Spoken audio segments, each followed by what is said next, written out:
2017-ի քվեարկությունից 9 օր առաջ իրազեկ քաղաքացիների միավորման նախագահ Դանիել Իոնիսյանը պնդում է, որ ունի ապացույցներ ՀՀԿ-ի կողմից վարչական ռեսուրսի օգտագործման մասին։ Իշխող կուսակցությունը հարկադրում է դպրոցների, մանկապարտեզների տնօրեններին վստահելի ընտրողների ցուցակներ կազմել։ Տնօրեններից ինքնախոստովանությունը հնարավոր է եղել կորզել հեռախոսազանգերով ներկայանալով որպես կառավարող կուսակցության կենտրոնական շտաբի ներկայացուցիչ։ Հանրապետականի կենտրոնական շտաբից Պողոսն է, օրինակ, դա կախարդական բառը համարյա բոլոր դպրոցների տնօրենների ու ուրեմն մանկապարտեզների տնօրենների համար։ Իրենք արդեն համարյա բոլորը պատմում են ամեն ինչ։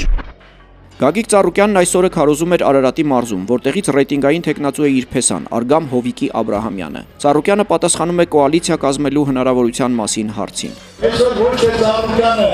գնում է կոալիցիա կազմելու սիրելի ժողովուրդ։ Ծառուկյանը գնում է հաղթելու, Եթե Սամվել Բաբայանը իգլա բերում էր, ապա ի նպաստ ժողովրդի էր գործածելու, հայտարարում է հասարակական գործիչ Գուրգեն Եղիազարյանը։ Իսկ ահա Մանվել Եղիազարյանը, որը օրո դաշինքով առաջադրված падգամավորի թեկնածու է, հիմնավոր բացատրություն ունի, թե որն է Արցախի պաշտպանության բանակի նախկին հրամանատարի ձերբակալության իրական դրդապատճառը։ Ինչ պետք է անի հանրապետականը գործող նախագահի գլխավորությամբ։ Նա պետք է կեղծի ընդունել։ Բարիս բունի մասնով, դրա համար Սամվել Բաբայանը կանոնավորում են, ասենք քուշ քեզ բռնում են, կուլա դուլս քեզ են բռնելու։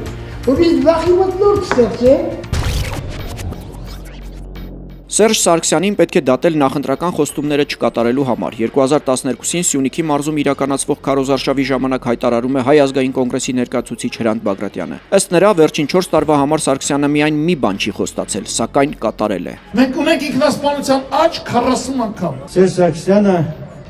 իր ելույթներում ասում է մենք Հայաստանը չենք ծախի։ Ես հավատում եմ, այո, նրանք Հայաստանը չեն ծախի, որովհետև նրանք Հայաստանը առել են, գնել են բիրիկով։ Թեղուտի անտառների ոչնչացման դեմ պայքարողները Վանաձորում բողոքի գործողություններով են դիմավորում քարոզարշավի ժամանակ Սերժ Սարգսյանին։ Երիտասարդ բնապահպանները հսկա պաստառով մտնում են Սարգսյանի համար հավաքված ժողովրդի մեջ։ Այսինքն մենակ կուսակցականները 4 ընդդիմադիր ուժերի միասնական շտաբը կդիմի սահմանադրական դատարան, որպեսզի ընտրություններից հետո հրապարակեն ընտրություններին մասնակցածների ցուցակները։ Մինչ այդ նրանք ներկայացնում են ցուցակներում իրենց բացահայտած սխալները։ Գրիգորյան Հրաչիկ Օթայի 290858 Գրիգորյան Հրաչիկ Օլիայի, հայրանունը Օլիա է եղել նույնիսկ 290858 Եվ այսպես հավերժ 4% բնակարաններում կենտրոնացված է 20% կամ ավել ընտրողներ։ Երևանի Ազատության հրապարակում ընդդիմադիր իմպիչմենտ դաշինքը հրավիրում է իր ամենամարդաշատ հանրահավաքներից մեկը։ Մենք այսօր 30,000 ենք, վաղը լինելու ենք 100,000, մյուս օրը 300,000, ասում է Նիկոլ Փաշինյանը։ Մենք չենք լինելու ամբողջ, մենք չենք լինելու ամբողջ, մենք լինելու ենք մեկ, գումարած մեկ, գումարած մեկ, գումարած մեկ, եւ այսպես 300,000, 3 միլիոն։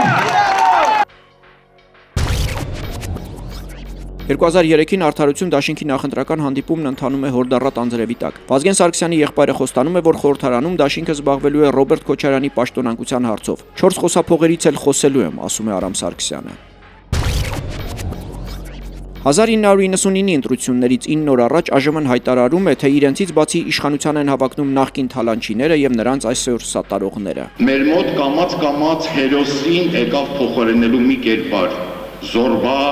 խորամանկ, իր մասին մտածող մարդու կերպար, որտեղ նա է հաղթում։ Ընտրություններին մասնակցում է նաև նախկին վարչապետ Հրանտ Բագրատյանի ղեկավարած Ազատություն կուսակցությունը։ Պարոն Բագրատյանը դժգոհում է, որ իր նախընտրական արշավին կոպիտ միջամտողներ կան։ Սկզբունքը, որ իշխանությունը հիմնական ընտրությունը տեղի կունենա իշխանության տարբեր բևեռների միջև, հազիվ թե խախտվի։ Նախկին քաղաքական էլիտան խորհրդարանի նախկին ղեկավար Բաբկեն Արարքցյանի գլխավորությամբ հիմնադրում է Արմատ կենտրոնը։ Արարքցյանն ասում է, որ հանրահավաքների միջոցով իրենք ժողովրդին կոչ են անելու չմասնակցել ընտրություններին։ Ընտրություններից 9 օր առաջ Արարատի մարզի Գեղանիստ գյուղում հրկիզվում է падգամավորի թեկնածու Վաչիկ Ադիլխանյանի նախընտրական շտաբը։ Կոտրել էին շտաբի ապակին, որտեղից ներս էին գցել բենզինով լի ապակյա տարը, որը վառել էին Զիպպո կրակարիչով։ Թեկնածուն ոչ մեկին չի մեղադրում դրա համար։ Մտքովս չէ լանցը, որ իմ նկատմամբ կարող է թեզ բանկեր առել։